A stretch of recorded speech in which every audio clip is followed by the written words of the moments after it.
Today, first session is an amazing one. I've listened to Dr. Sinclair present this 3 or 4 times, and it's still amazing. And I learn so much every time. It's jam-packed. Please pay close attention because if you blink, you might miss something. But before Donna starts, I'll just give her bio. One moment. Alrighty. So Dr. Donna Sinclair is a public historian and educator whose work has included writing social histories for the National Park Service, managing major oral history projects, and working with regional tribes. She teaches public, US, and environmental history, public policy, and courses in gender studies at Western Oregon University and Washington State University, Vancouver. Donna earned both a master's in history and a PhD in urban studies from Portland State University. Her dissertation focused on the constraints, advancement, and historical agency of women and minorities in the US Forest Service in the late 20th century. In 2020, she published a collaboratively written memoir about the first African-American female forest supervisor in the nation, Gloria Brown. As a public historian, researcher, writer, and community outreach specialist, Donna has been a champion of the underrepresented. In this session, we are so honored to have her share perspectives that are not commonly acknowledged. Welcome, Donna. Thank you so much, Vanessa. That's such a nice introduction. I appreciate it. I just have to tell you my two favorite teams are the Golden State Warriors, that's actually #1, and the Boston Celtics. And so I am really into these playoffs. My cousin is actually on the Warriors, so it's pretty exciting to watch those games. So thanks for that opportunity. I also want to thank all of you, the Greening Youth Foundation, for giving me this opportunity to share my work. And I especially always start by thanking the Forest Service employees who've shared their stories that actually inform my presentation, and especially Gloria Brown, who I'll get to at the end. I'm really excited to talk today about the history of the Forest Service. So I'm just going to share my screen here and just launch right into it because, as Vanessa said, I have a lot to say. I've tried to cut out a few words to make it easier. So we'll see how that goes. Let's see, one moment. The sharing the screens always takes just a moment. Here we go. And I actually changed the title of my talk to Moving Toward Diversity as an introduction to Forest Service history, because that's really what we're doing. So we're really going to be focusing today on issues of attitudes toward land, race, and gender relations. And so with that, I am going to start with the mission and motto of the Forest Service. So I know all of you have had a really busy week and you've learned a lot. I just wanted to show here how the mission and the motto of the Forest Service has changed over time. So historically, of course, it's to provide for the greatest good for the greatest amount of people in the long run. So ideally, it would be self-sustaining. To a motto by 1985 of caring for the land and serving people. And of course, you're familiar with the primary goals of the Forest Service's forest administration and research in cooperation with state and private forestry, and its evolution as one of the largest research organizations in the entire world. So the Forest Service addresses issues, that extend all the way to global warming and disaster relief. And it's actually a really interesting part of its history. But there are 5 main activities now, and other people probably already have discussed that and you're familiar with it. Including sustaining the health, diversity, and productivity of the nation's forests and grasslands to meet the needs of present and future generations. But I always like to point out that among the activities and mission accomplishment is achieving and supporting an effective workforce that reflects the full range of diversity of the American people. And of course, that has not always been the case. In the early days, the Forest Service was run by these guys that have been described as the rough and ready rangers. So that's why I like this image here of the man on horseback. And Gifford Pinchot's use book, which really defined every aspect of a ranger's life in the agency's first days, right down to a daily diary. And this image here, though, these images really reflect a more recent Forest Service. This is John Cassano, who's now retired, who worked in the Washington office. And then, of course, Leslie Weldon. I'm not sure if you've met her yet or not, but of course, she is in charge of National Forest Systems as the deputy chief. So we're going to kind of go back just for a moment to the really early years of the Forest Service and look at the Organic Act of 1897. And it's really important to point out here that the Organic Act really meant use for the American public, good water flow and access to wood, essentially. Now, early colonists in New England really saw the forest as a barrier to the farming lifestyle that men like Thomas Jefferson equated with democracy. So they spent generations cutting the timber and clearing and fencing these lands to create what they viewed as an American utopia. But as the United States expanded, millions of acres of forests and grasslands came under its purview, extending to the Pacific Northwest and California and the Southwest, adding Alaska in 1867 and Hawaii and other territories in 1898. And this process of colonization often occurred through the forced removal and relocation of indigenous people to reservations. Something I'm interested, I'd actually be interested in staying and hearing what your tribal liaison has to say. But also the designation of remaining lands as federal public domain. And so the government then provided land for resettlement by white Americans through a variety of land laws, including the 1862 Homestead Act. So there were other laws that provided access to resources and land, but in 1891, the Forest Reserve Act allowed the president to set aside forest lands from the public domain. At that point, Presidents Harrison, Cleveland, and McKinley jointly would reserve about 45 million acres of forest reserves. But the question really remained, what was the United States going to do with these forest reservations, which had already sparked a lot of resentment from communities in areas where those reservations were created. So in 1897, Congress signed this Organic Act and put Gifford Pinchot in charge of the Division of Forestry, which was then under the Department of Interior. And so the legislation, as I pointed out, directed for the purpose of these lands to improve and protect forest land and to ensure the flow of clean water and provide a continuous supply of timber for use of US citizens. So I always like to tell people that the idea was that it would be enough to build a house. Now, significantly, access to those forest lands alleviated some of the resentment about government reservations, making sure that people could access them. In 1905, Teddy Roosevelt put the forest lands into the Department of Agriculture for ongoing conservation and use of forest resources. This is what Pinchot actually called tree farming in his biography. And Roosevelt reserved another 150 million acres across the nation and also purchased some lands in the Northeast. So this is really, in 1905, is the birth of the US Forest Service, run by Gifford Pinchot as the first chief forester. The use book and Pinchot's progressive era leadership established the Forest Service as a scientific, technocratic, bureaucratic agency focused on efficiency. And its employees were white, male, and fully able-bodied. As noted in the 1906 use book, invalids seeking light outdoor employment need not apply, nor for that matter should women. So as the agency aged, the unwritten rule was that a ranger district could get a 2-for-1 employee by hiring a married man. So wives served really important roles in management, unpaid roles. They answered the phones, they did secretarial work, they often dealt with the constituents. And that happened at ranger districts, which is kind of the heart of the Forest Service, which operated with a decentralized structure that allowed national policy directives and local control on the ground. So that's a term that you hear in the agency. That decentralized structure was important to the varied ecosystems. So the forests and grasslands and high deserts and rainforests, and it really allowed for decision-making based on those local resources. And it still does. That's still something that's very important to the agency.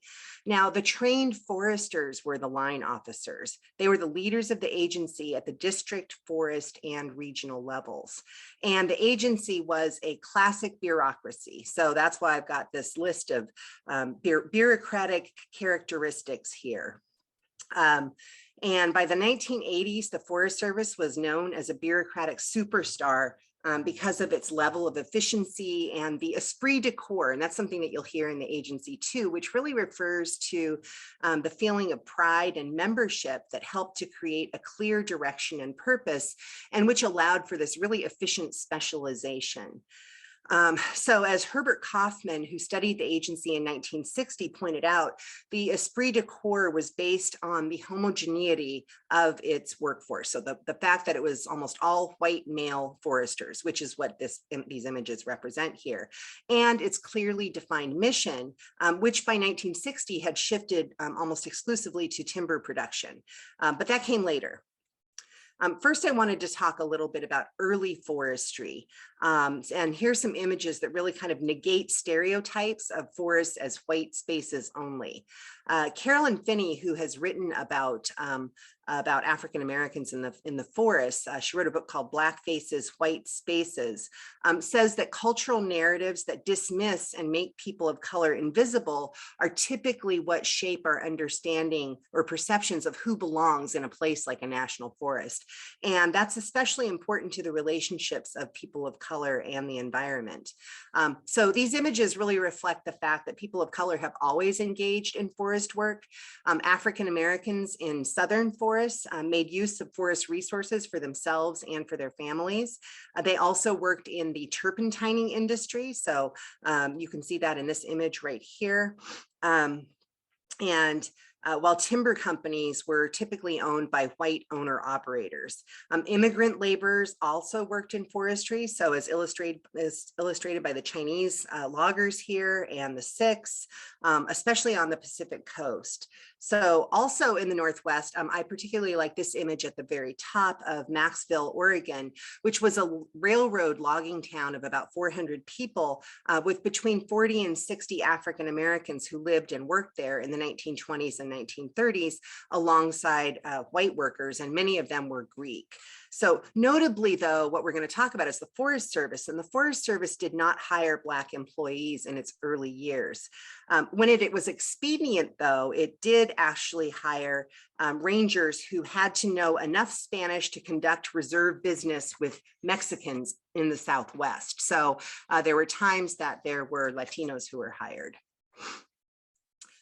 I like to tell the story of the Civilian Conservation Service Corps because it also kind of illustrates the ways in which people of color were connected to the agency, as well as the possibilities and the constraints that went along with that. So one of the major conservation initiatives in the Forest Service occurred in keeping with the CCC, and which was known as it was actually called the Emergency Conservation Work Program.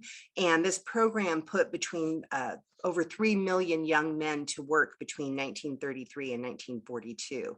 Now, the CCC actually referred to the entire program, but it was really the organization of junior war veterans and local experienced men in barracks, but it excluded Indians in their camps and the camps that were located in Hawaii, Puerto Rico, Alaska, and the Virgin Islands, which are also extremely interesting. So Congress actually set the basic requirements for the emergency conservation work. That included unemployment. So you had to be unemployed. You could not have any criminal convictions. You had to be a citizen. And that was really it from Congress. But the CCC organization itself actually specified that those who joined had to be unmarried men, ages 18 to 25, from poor families. They had to be on public relief and have dependents by blood or obligation, so that they could send home a major portion of their pay. They got $5 a month and were housed and fed and went out on work crews. And then $25 a month would be sent home to the family of the CCC member. They call them the CCC boys or Roosevelt's tree troopers. Now, the United States Army actually administered this program, and the young men worked for the Forest Service, the National Park Service, and the Soil Conservation Service, who managed their work crews. The Forest Service was the largest manager of CCC boys across the country. And the work included land restoration and clearing snags and planting trees, even things like stringing telephone wire or building guard houses and trails. They built lots and lots of fire watch towers across the country and more. And then they also worked on erosion control with the Soil Conservation Service. So this is an image here of Camp Hemlock on the Gifford-Pinchot National Forest in Washington State, which is not very far from where I live. And here's an image of African-American enrollees pictured here, likely in the Northeast or in the South. And those men are present because of this man, Oscar DePriest. He was the only Black American in Congress during his 3 terms, 1929 to 1935. And he provides a really clear example of why representation really matters. Oscar DePriest actually amended the original CCC legislation to ensure that the enabling legislation was inclusive. It specifically called for no discrimination based on race, color, or creed. And this is really one of the first times that we see that kind of language in legislation around labor in the federal government. So the Depression is this first non-discrimination language era. So you can see here that Oscar DePriest was actually the first African-American outside of the South to serve in Congress, the first in the 20th century and since Reconstruction, which ended in 1877. He was the only one during his time. And it's because of him that the CCC had a program for African-Americans. So by 1933, Black unemployment rates were double the national average, and so we're as high as 40%. And there were a lot of benefits to being in the CCC, in addition to things like sending money home to your family. There was dental hygiene. That was the first thing that they took care of, was making sure that people's teeth were taken care of. There was high school education classes and sanitation, sex hygiene, venereal disease was treated and had lower levels than in the general population. They maintained prophylactic stations. And these images are of African Americans in the West, actually in Oregon. Here, you can see this is a broader image here. So now initially the CCC was a desegregated program. So the idea is that there would be integration nationwide. And in 1933 and 1934, there were young men who were sent by train from Fort Sheridan, Illinois, out to the Pacific Northwest. The camps in the Northeast were also desegregated at first, but Southern camps very quickly became segregated, actually once they got started. I'll tell you about that in just a moment. There were states with very few African Americans who also had some desegregated camps. So that was in the first couple of years of the program. Now, under Robert Fechner of Tennessee, who was in charge of the program, and despite the law, African Americans continued to face some limitations. And those limitations would be exacerbated by the white power structure, as the CCC policies and local responses quickly prevented nationwide integration. So it had started out as a desegregated program, and pretty quickly systemic segregation changed that. So the trouble really started in the South when state administrators from Georgia, Mississippi, Florida, Arkansas, and Alabama refused to actually allow any Black enrollees into the program in the first place. So for example, there were counties in Georgia with 60% African American population that did not enroll any African Americans into the CCC. And the officials claimed that African Americans were hard at work in the cotton fields and that the economy needed their labor. One bureaucrat actually explained, in quotes, "There are few Negro families who need an income as great as $25 a month in cash." Florida's relief director claimed a lack of merit prevented African-American selection. So this is when the Department of Labor was looking into, why is this the case? Why aren't there any African-American enrollees? And there's lots of those kinds of really pretty horrifying reasons that were provided. But finally, Frank Persons, again, another reason why individuals can make a difference. Frank Persons, who was the head of the Department of Labor, threatened to withhold funds from Arkansas, Alabama, and Georgia. And at that point, the states finally enrolled some African Americans into the CCC program. And then by the end of 1934, policies of rigid segregation and quotas for the number of Black camps became entrenched. So African Americans could no longer go to other states, like those who came to the Pacific Northwest. They decided to have a policy of African Americans had to stay in their home states, and then they limited the number of camps. So where low Black populations existed, there were some integration in places. So you saw in Oregon, for example, because people had to stay in their home states. But still, more than 200,000 African Americans did participate in the CCC during the Great Depression. Native people also participated in the CCC, but their program was kind of distinct. The government allocated $6 million for reservation work, and they created this separate Indian CCC, and the work really was dependent on what was happening on the reservation. So in some cases, there were archaeological digs and reforestation, weed eradication, and even building dams and reservoirs, which CCC boys did elsewhere as well. And there were 3 camp work combinations that were a little bit different. So the typical CCC had 200-man camps, and men went out on work crews and they lived far away from home. For the Indian CCC, they actually enrolled both unmarried and married men over the age of 18. And there were boarding camps that were like the regular CCC and seasonal camps. So they'd have what they called striker camps that went out into the woods. But the native CCC also had married camps so that couples and families could live near work sites. And they received an additional $12 commutation allowance along with the usual $30 a month for the work. There were also home camps, which the regular CCC didn't have, so that work trucks would come through and pick people up and take them out on crews regularly. This is an image of the Saxman Indian Village workshop on the Tongass National Forest, and you can see Tlingit Indian CCC enrollees restoring totem poles. So there's also, some cultural practices that were a part of this as well. And this has something to do with the fact that John Collier was in charge of the Bureau of Indian Affairs at the time. So in 1936, Indians and territorial enrollees constituted about 4% of the total emergency conservation work enrollment. African Americans would ultimately constitute about 10%. And then there were also veterans camps. So the Veterans Bureau had about 10% of camps for them. There was no separate camp for Asians or Hispanics, although there were separate Spanish-speaking barracks in the Southwest.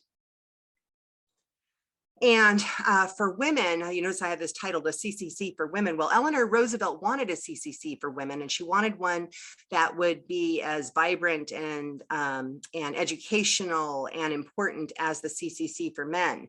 The situation for women during the Depression was pretty awful. Women were excluded from certain types of work. If they were married and worked for the federal government, they would be fired. And Eleanor Roosevelt got her dream of a CCC for women, sort of, and temporarily. Over a 2-year period, women would have a total of 90 camps that were known as CCC camps, or sort of derogatorily, she camps is what they called them. This is Camp Terra in upstate New York. But the program was a little bit different. So, Eleanor Roosevelt thought women could go out and do conservation work, but the program that was developed actually was only a 6-week program, whereas the CCC boys could enlist for 6 months, and then they could renew that enlistment for up to 18 months total. So, a year and a half where their families got $25 a month. Women were only able to do it for the 6 weeks program. And it was very much like a sort of recreational camp. They were paid 50 cents a week. And so there hasn't been a lot of research done on this. So if anybody's interested, this is the kind of topic that needs more research. There was actually a camp for African American women in Alabama, which we don't know a lot about. And as I said, this is a topic deserving of additional research. So here is a brochure. It's a brochure from the 1960s that really reflects how women were viewed by the Forest Service. And of course, this is reflective of what's happening in society at large. Women in the Forest Service were in clerical positions. They went out and did, as it says here, the kind of show me trips that are presented for the, as it says, the pleasure and career enrichment of all WO, the Washington office employees. So they would actually arrange the trips for high-level officials out into the national forests. And as you can see here, the clerical staff was chartered and created in 1942.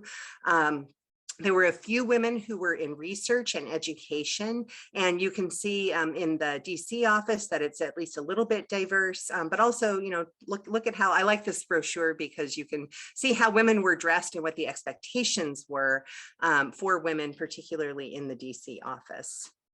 But meanwhile, women actually did engage in forestry work, particularly during wartime.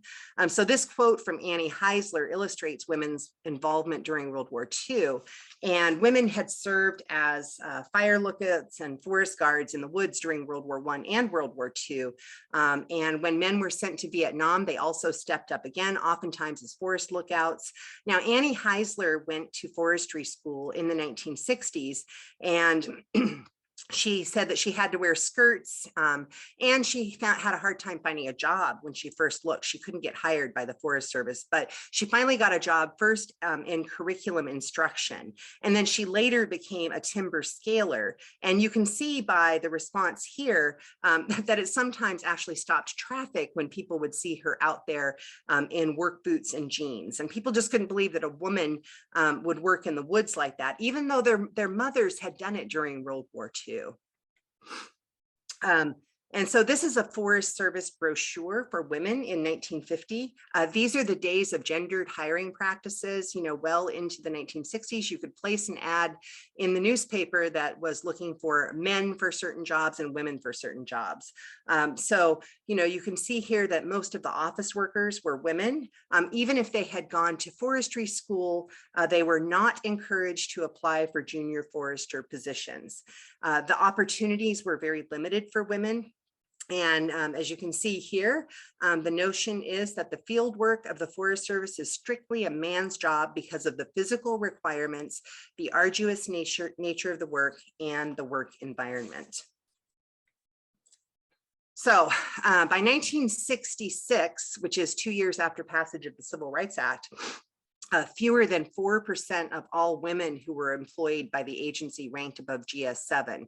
And there were only 14 women in the professional series. And again, most of them were in research. There had been some women in research earlier on, even in the 1920s, in research and education primarily.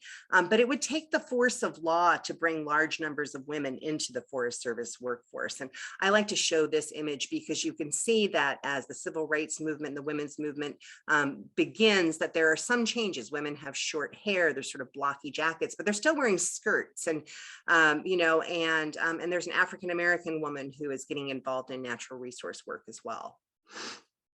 So meanwhile, this is partly because environmental perceptions were also shifting. So Aldo Leopold, who worked for the Forest Service and was assigned to hunt and kill bears, wolves, and mountain lions in New Mexico, has written about, he wrote about what became the land ethic. One day he said when he fatally shot a wolf, it changed his life. So he wrote, "I looked in its eyes and was taken by a fierce green fire dying in her eyes." And that experience put him on a path to an ecocentric outlook that no longer stressed human dominance over the environment. So this is what becomes called the land ethic, that really stressed a relationship between all living beings in the biotic community. And his land ethic was published in the Sand County Almanac in 1949. And I'm sure all of you have heard about this because we really take this idea of an environmental ethic for granted these days, particularly in natural resource conservation industries. But that wasn't the case in the 1960s, and it really just started in the 70s. In 1962, Rachel Carson, who was a marine biologist, also published the book Silent Spring, and she really turned attention to synthetic pesticides. So her book brought environmental concerns to the American people. It was very readable. She's a wonderful writer. And she exposed the chemical harms of DDT to the environment and to people. And so Rachel Carson's work was met by opposition from chemical companies, but it ultimately spurred a nationwide ban on DDT.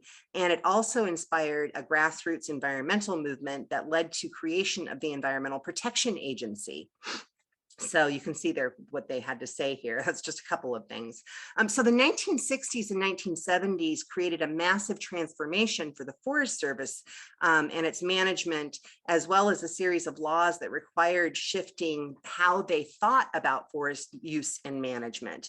And it would also change who constituted the workforce. So I have this slide that just kind of shows you, I'm just going to point out a couple of things in terms of the overlapping overlapping environmental and social legislation that made a difference during this time. So you have the 1960 Multiple Use Sustained Yield Act that really forces the agency and other public land management organizations to kind of move beyond just timber or just a sort of utilitarian approach to environmental land management. In terms of environmental legislation, you have the national NEPA, the National Environmental Policy Act, which required public consultation. And then in 1976, the NFMA, the National Forest Management Act, that actually requires forest plans that included objectives beyond timber harvest. So this is a major shift in a pretty short time. And these objectives required hiring non-foresters and shifts in Forest Service operations. Now, at the same time, you have this social legislation, starting with the Civil Rights Act, that banned employment discrimination on the basis of race, color, religion, sex, or national origins in hiring, promoting, and firing, and prohibited discrimination in public accommodations and federally funded programs. So that also strengthened the enforcement of Voting Rights Act and desegregation of schools. So all of this is happening at the same time. There's sort of a different realm of the civil rights movement than you typically hear about. What it meant was halting segregation practices on national parks and in national forests. So, for example, Boy Scout and Girl Scout troops that were segregated could no longer reserve spaces in national parks. So I'll talk about the Title VII and the Equal Employment Opportunity Commission in just a few minutes. But a key change for the workforce really came with the Civil Service Act of 1978, because it enshrined into law the idea of a representative bureaucracy. It called for this workforce that I introduced at the very beginning that is reflective of the nation's diversity. And that's the idea that the administrative arm of government should actually represent the population. So if you take a look at these overlapping timelines, you can also see that federal law resulted in changes in agency policy. So for example, while the Civil Rights Act outlawed discrimination and created the Equal Employment Opportunity Commission, the Forest Service had to identify staff to run the federal women's and Hispanic programs, and they set targets to achieve by 1990. So I call this period of overlapping environmental and social legislation and connection between the human and natural worlds by the term entwined diversification. The Forest Service employees call this time the era of the ologist. It's something as you work with the agency that I'm sure you'll hear. Foresters alone had always been the agency leaders, but in the 1970s, large numbers of scientific professionals joined the agency. So there were wildlife biologists and fisheries biologists and soil scientists, people like landscape architects and hydrologists and archaeologists. And these folks were addressing increasingly complex natural resource questions that required this public consultation. And that meant hiring employees with an entirely different skill set. And it also changed the culture of the agency. A lot of the scientists and even the field-going foresters and firefighters who joined the agency during this era were also women and people of color. And so by the 1990s, the Americans with Disabilities Act also directed people with disabilities into natural resource agencies, and it shaped a trajectory of inclusion and conflict into the next century. So when you view the Forest Service history through this lens, you can see changes in management practices. It illuminates issues of race and gender, identifies occupational restrictions and expansions that were related to leadership. It also identifies connections to national history, something that I'm going to talk about here in just a moment, and shows how environmental law changed social relationships.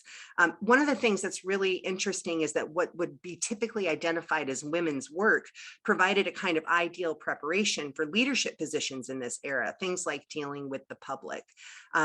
And examining the history from this perspective also subverts stereotypes about people of color. So a history of the agency's civil rights program and efforts to increase diversity, equity, and inclusion is really critical to contemporary issues. I like to show this slide of women and minorities on board strengths. You can really see how massive that shift was in a very short period of time. where people of color go from 860 to over 3,600 between 1964 and 1980. And in 1964, there were 139 African Americans. Most of the folks here who are listed were Spanish speaking, but women in particular, there were 348 women in the agency in 1964 to over 10,000 in 1980.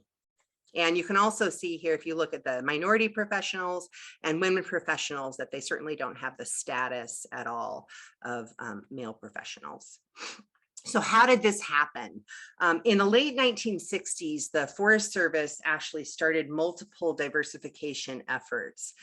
There were civil rights trainings that some people described as in your face and other people found as life-changing. The Department of Agriculture did things like send out training packets and movies like, in quotes, The Negro Family, to subvert stereotypes. And by the early 1970s, over 1,000 people had gone through these trainings. Those in-person trainings would continue through the early 1990s, and then they kind of shifted to online trainings. And I'm not sure what kinds of workshops are actually happening for existing employees right now. I'd be interested to find out. The agency also adopted multiple what they called manpower and youth programs that included hiring youth of color. So, civil rights trainings, these Job Corps. Job Corps is a really interesting one, and a number of people who I've interviewed number of people of color who came into the agency who I've interviewed came in through Job Corps when it was a residential program. It's typically no longer residential, so that's a funding issue. The Youth Conservation, Job Corps, but the Youth Conservation Program is actually what I was referring to as typically no longer residential. But Job Corps, of course, is one of the programs that's also very important, and a number of people have worked for that element of the agency and come into the Forest Service. There's also the Young Adult Conservation Program, Student Career Experience Program, which I believe still exists and allows for working during the summer and going to school, and many more. I like to share the story of Rudy Edwards, who's a soil scientist, and kind of illustrates how he got into the agency. Rudy learned that the Civil Rights Act had passed in 1964, and he and his friend Bobby Johnson, who they were both Boy Scouts together, they went looking for summer jobs, and they applied at the Ranger's office in the federal building. And Rudy said that when he applied, the Ranger's assistant kind of dropped her jaw and looked at him like, what the heck do they want? But they filled out the applications and they left them at the office, and the Ranger took it and then checked their references. And he said by the time that they got home, word was out that they were integrating the Forest Service in Laurel, Mississippi, and that it wasn't just the NAACP, but it was 2 local guys. So that's one of the shifts. Now, Rudy's father told him, no, you need to go on back, but you do also need to be careful.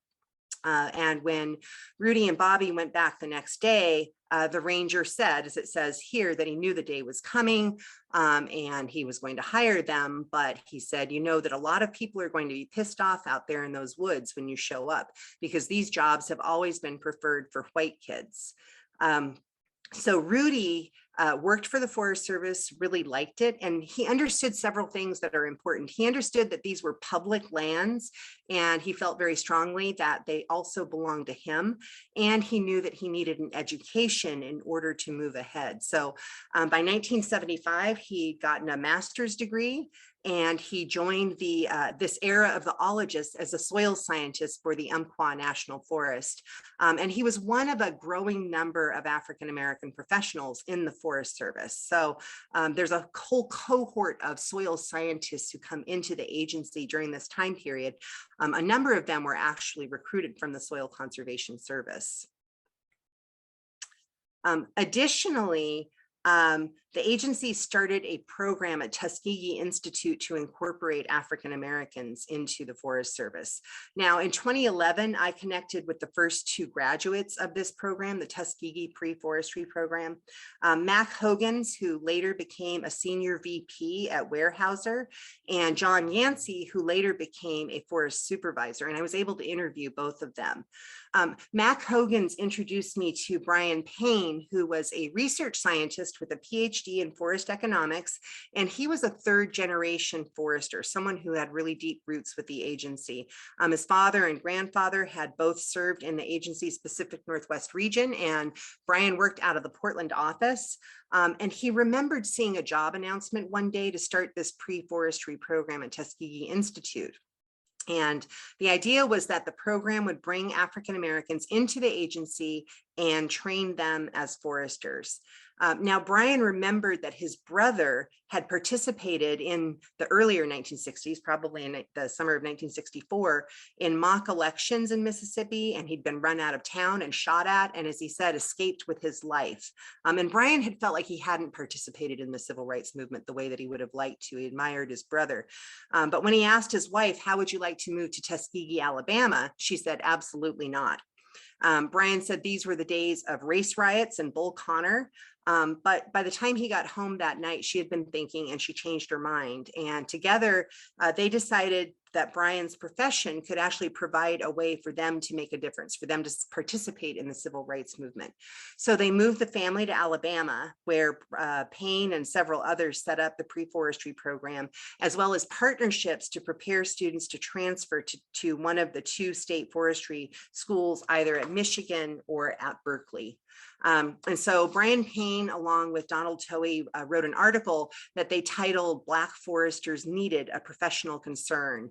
And there were some really interesting responses to that, where some people supported it and other people were absolutely opposed. But by the fall of 1970, 11 Tuskegee students were majoring in pre-forestry, and nearly 40 students had been exposed to natural resource opportunities, with 24 having worked summer jobs on national forests.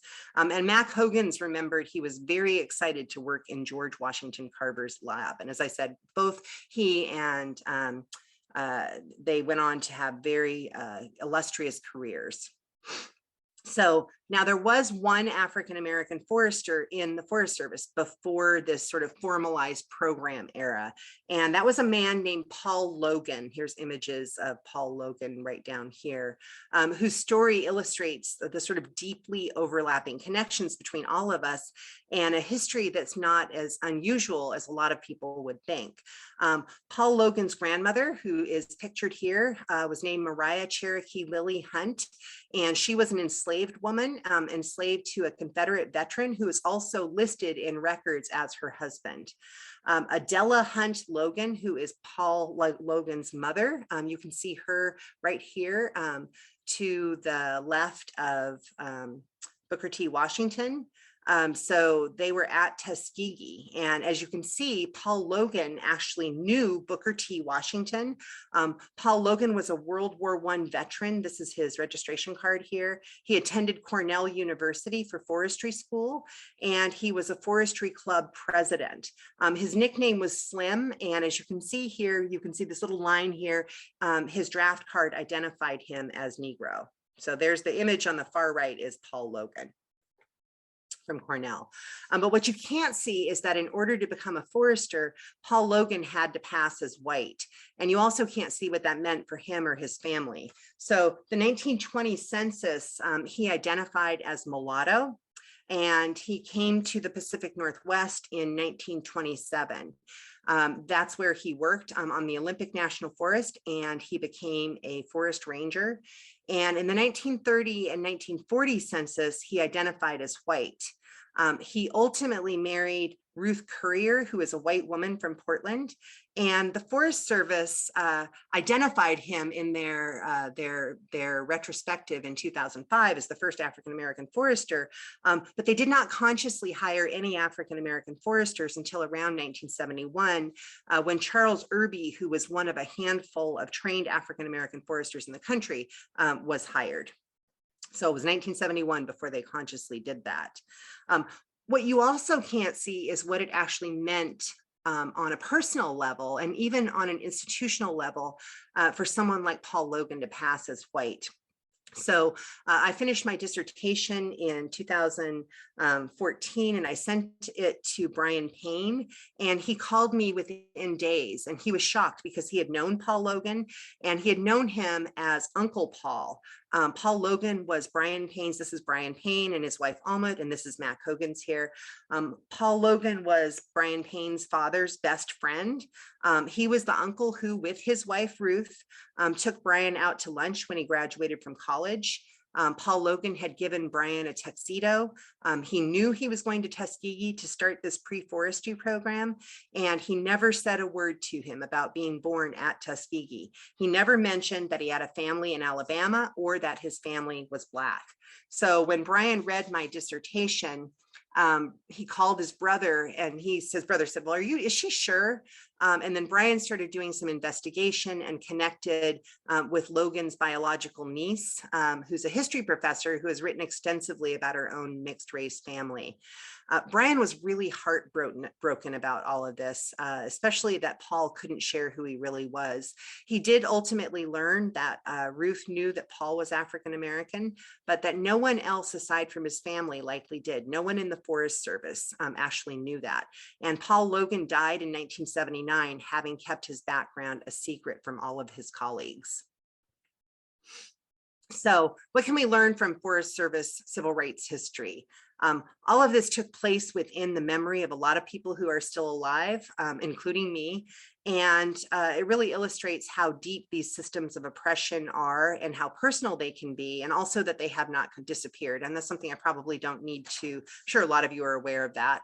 But they've been disrupted in ways that I hope provide some inspiration for those of you who are interested in natural resource careers. This slide is titled From Black Foresters Needed to Black Foresters Wanted, right? So that shift from the law to actually taking affirmative steps to make this happen in the agency. By 1978, there were 77 minority foresters and 700 minority technicians in the Forest Service of those 3,400 people of color who had been hired. In 1979, Charles Chip Cartwright, had become the agency's first Black district ranger. Here he is assisting in civil rights lessons at Carson Elementary. Out near the Gifford Pinchot National Forest. And Chip Cartwright was from Virginia, and he had wanted to be a forester ever since he watched Lassie as a kid. And as you can see, he ultimately became a regional forester. So a regional forester, of course, in charge of one of 9 regions in the entire nation. So how did that happen? The law really wasn't enough. It took what the Forest Service described in its own policy documents as definitive action. The Forest Service needed some flexibility. They had to provide funding and commitment, and they also needed accountability. And what they did to make that happen really was to start a civil rights program, which really began with this man, Jetty Wilds, who is pictured here. He was a former math teacher from Tampa, Florida, and Jetty Wilds went to work for Job Corps, and he started tracking inequities in the Forest Service in pay and jobs and things like that. And then he was transferred to Portland, Oregon, where he started a civil rights program that was more formalized. Ultimately, the chief took him to start a national civil rights program in 1975. And that's where the agency started their affirmative action plan. And Jetty would later join the senior executive service. And as you can see here, he went to Morehouse College. He told me a story about he was going to take a class from Martin Luther King Jr., but Martin Luther King Jr. was never there. He was always out in the movement. And so he also became friends with Julian Bond. So he was a really key individual in the civil rights movement who came into the U.S. Forest Service, which is one of the kind of untold stories of the agency. Women also had an uphill battle in coming into the agency. So the Civil Rights Act had barred discrimination, as I mentioned earlier. And in 1967, another executive order had placed women under the Federal Equal Employment Opportunity program for the first time. By 1969, President Nixon was calling for recruitment in addition to non-discrimination, and the Civil Service Commission started requiring agencies to maintain affirmative action programs of equal employment opportunity. This is when, in 1970, the Federal Women's Program started, the Hispanic Employment Program started, and both of those required agency program activities for underrepresented groups in federal employment. So there's this connection to these sort of federal programs, and you can see again the kind of brochures, the careers for women, and the sort of pigeonholing into particular kinds of occupations. That begins to change with the Equal Employment Opportunity Act, which is key. The Equal Employment Opportunity Act expanded restrictions on discrimination in the private sector, and it really added more teeth to bringing them into federal employment. So it provided for actually some ways to ensure that the federal government hired women.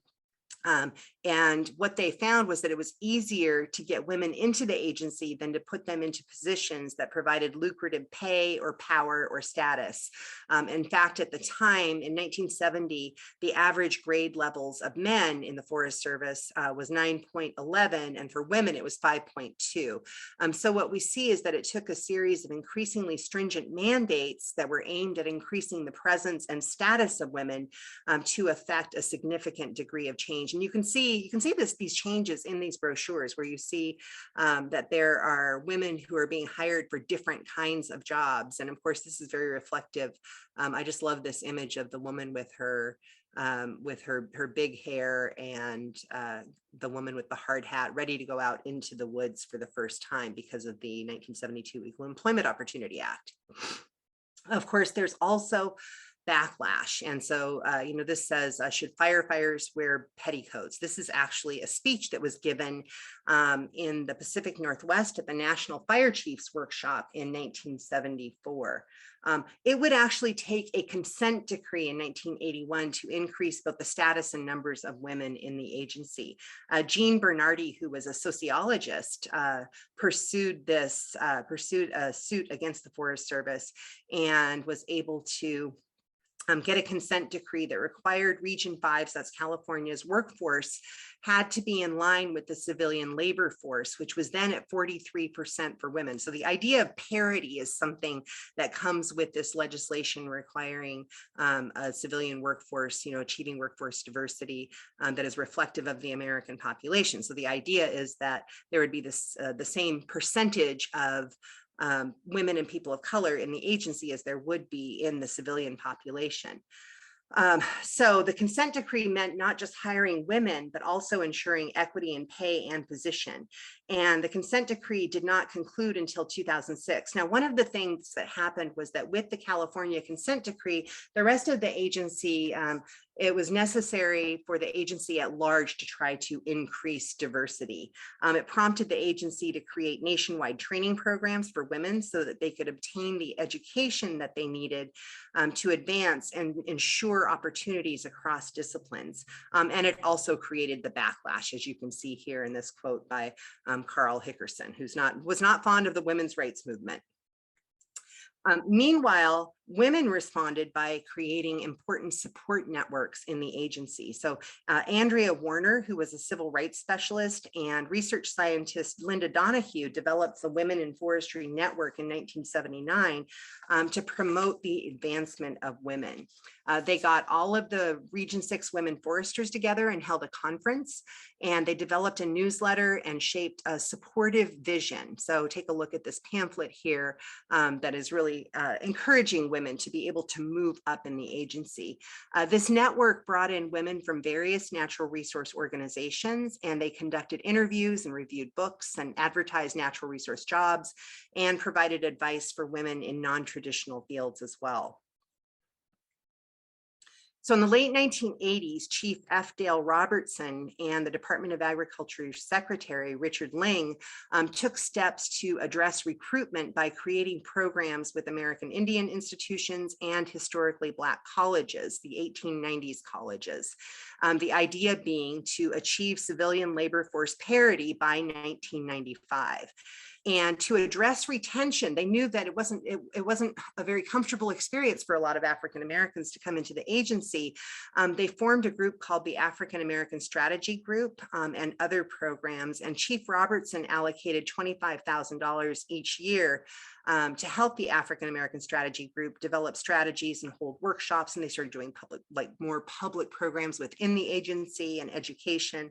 And he established similar groups for Hispanics, Asians, and Pacific Islanders, and people with disabilities, and called them special emphasis groups. So this is a booklet that Jetty Wilds called the Blue Book. And this is a period of time. You can see that there was a report on workforce diversity in March of 1991. This is, it's toward a multicultural organization, and some people call it the TMO period, where there are these diversity workshops and conferences and ongoing civil rights training, and really affirmative, positive efforts, real efforts to incorporate women and people of color into the agency.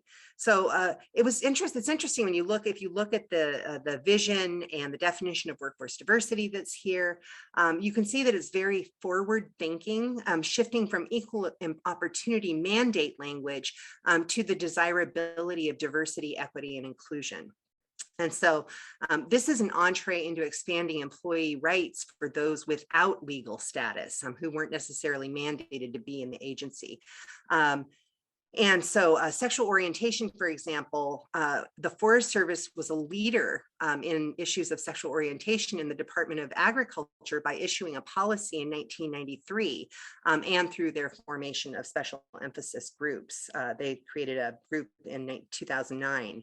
So that was in 1993, but a couple of years before that, downsizing began. And so you can see here that between 1984 and 2011, that there's a significant increase, first in the total number of employees. At one point, there were actually, 49,000 employees in the agency. Right now, it's settled out at about 35,000. And you can see the numbers of, white men decrease as the numbers of women increase. And that minority women increase to some degree, white women increase significantly, but it actually decreases again, so that today women are 34% of the agency. At one point, they were 40% of the agency. And for people of color, they're 23% of the agency. So minorities is how they're classified, as 23% of the agency, but only 3.1% of the agency is African American. And at one point it was 4%. There were quite a few more African Americans. And a lot of the minority numbers come from hiring Latino people during the summer for firefighting.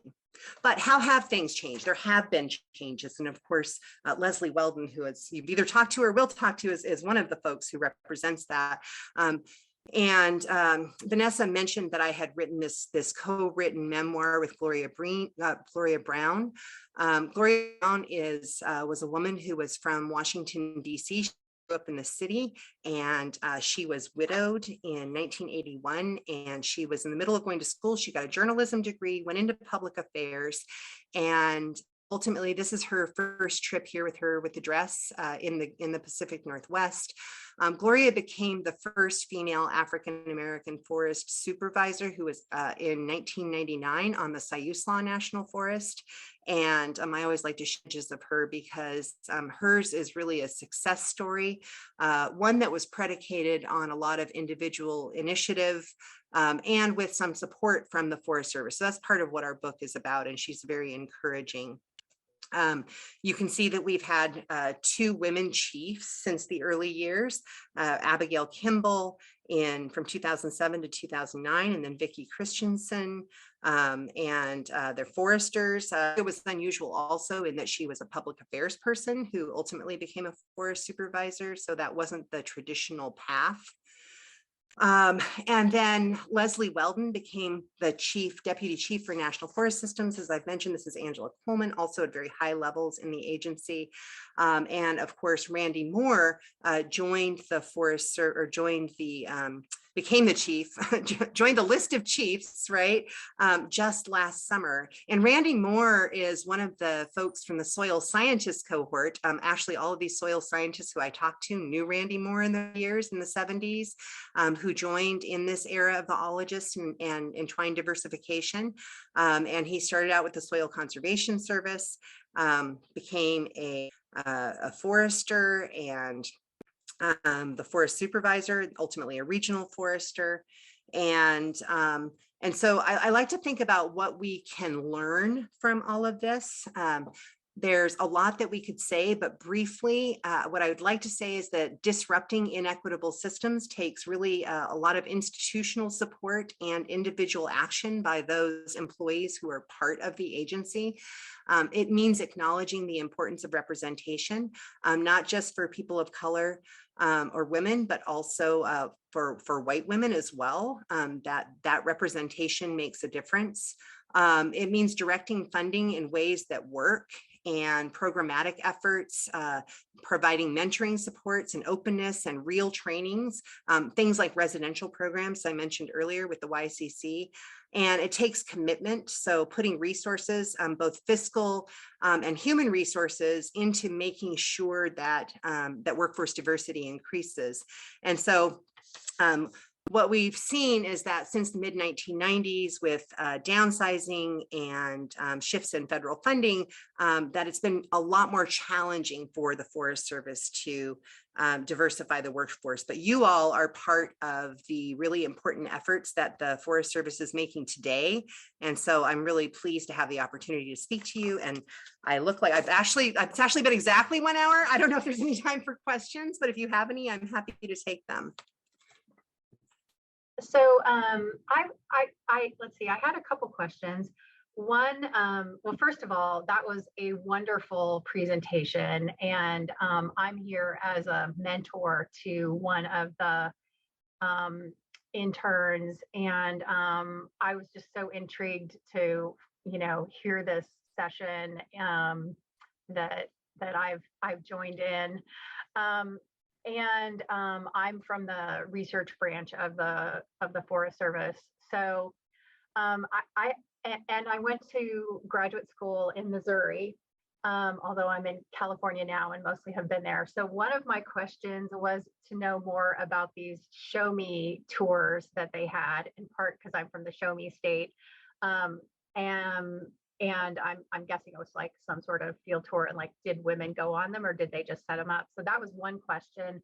And then the other question was, you said that women were involved with research earlier on, maybe it involved more in research than other parts of the Forest Service. And I was curious what their roles were, just because in the research branch, we have scientists that like plan projects, we have administrative staff, we have technicians that do data collection, kind of like the whole gamut. And so I was just curious where those women in research were they in the typing pool, or were they like designing the work? So the Show Me question and the women in research question were two things that came to mind for me. So thank you. Yeah, you bet. So the Show Me question, so when Gloria was in the Washington office, she mainly just arranged trips, but then when she a role as a public affairs officer working in the West, she actually went out on some of those Show Me trips. And so it's exactly as you described, people going out and just kind of showing them around the woods. In terms of research, there were women who actually did work as scientists. They were rare, but there were women in science. Most of the women who were in a more professional capacity, I mentioned there were 14 women at one point, were in education. So there might have been overlap there. So there's actually a book, I can't remember the name of it, about research, like women in research science, not in the Forest Service. I see Rachel has her hand up also. Yes, firstly, thank you so much for this highly educational and informative presentation, Dr. Sinclair. It was really incredible. I found your discussion of the civil rights movement and the kind of afterlives of 1968 really compelling. And so I was interested in hearing more about that, but also about how the role of the more militant kind of wings of the Black liberation movement, such as the Black Panther Party, in fighting for labor equity and parity and employment gains, and how you think maybe some of the more moderate compromises made with the civil rights movements, maybe the kinds of concessions that were more capitalist or market oriented later informs the sorts of downsizing of the 1990s, and how you see those kinds of historical trends evolving. Well, that's a huge question, and I know we have limited time, so I'm gonna answer like a couple of things very quickly. One is that the issues of labor equity overlap with the more militant, as you said, as you described, arms of the civil rights movement in important ways. You have the law, right? And then you have social movements, and those things really, they don't necessarily work in sync, but they push one another, right? In terms of the downsizing, there's a couple of things that happen. One is by 1986, under the Reagan administration, there's a complete halting of any sort of actual formalized affirmative action. So a lot of people don't know that. It really stopped in terms of, and so it becomes more of a voluntary kind of affirmative employment policy. By 1991, the Forest Service, because of changes in timber harvests and changes in the machinery, right? The Forest Service doesn't harvest as much timber, and because of the spotted owl, like there's lawsuits all over the place. So that's where those reductions end up with sort of last hired, first fired kind of outcomes. But because there's no mandates, you can see momentum in the agency through the 1990s. But without those mandates in place, that momentum seems to have dissipated, and it's gotten worse through COVID, of course, which has around the nation, women have actually dropped off in terms of employment. So is there anybody else who has a question? Yeah, I want to go. Oh, okay. Thank you for your presentation. I'm wondering if you have, I guess, any predictions on kind of how we can move forward with some of the institutions that are definitely still a little more problematic, treated unfairly, or just with like some of the things that are still a little bit problematic within the Forest Service.